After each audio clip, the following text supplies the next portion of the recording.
We first started looking into this about 3 to 5 years ago.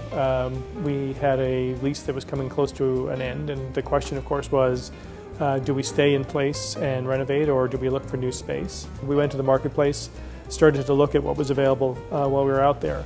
And it was actually during that process that we became aware of a lot of the different environmentally friendly options that were out there. So that's what got us thinking about an environmentally friendly environment and the idea of incorporating that into our design. We wanted to make sure we had an environment where people would be comfortable, that was fresh, that was new, that would allow for collaboration, and it would allow for people to work in different modes and different methods as they do today. Every decision that we made about the work environment and how people will work flowed from wanting to go for LEED. So even when we went out with our RFPs for furniture or for work tables, there was always, how can you help us with our LEED initiative? It's simply the notion of taking everything into account when you're developing your premises with an environmental and energy efficiency perspective in mind. Talk to other people that have done this before you, and that's where we learn the most. The TD Centre through Cadillac Fairview, they were great at showing us many practical examples of what people had done. When we started to deal directly with the tradespeople, it was amazing how many of them were able to tell us very practical answers and very practical, simple solutions. Some of the key features. So when you look at the HVAC system, not many people see much of it. But there's quite the technology involved with respect to ensuring that we have more flexible temperature ranges.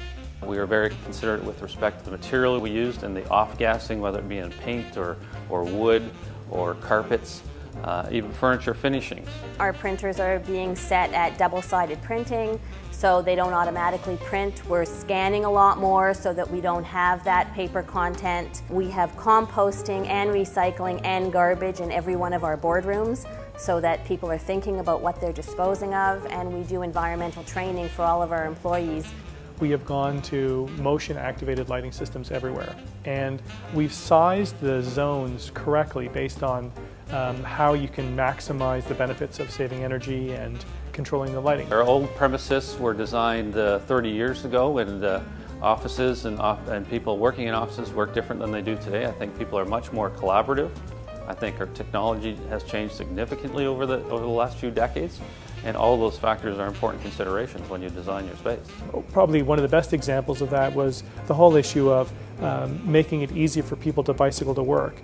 If you bike to work in the middle of the summer and you're sweating when you arrive here, how do you make yourself ready for a regular business day? So the idea of, for example, building showers into our premises. It's a much more difficult process if, as a tenant, you're trying to do something from a green perspective without the assistance of the landlord, and Cadillac Fairview definitely was on the same page as we were. Sitting on the TD Green Council, we have quarterly meetings, and I can bring back to our firm all of the initiatives that they're doing.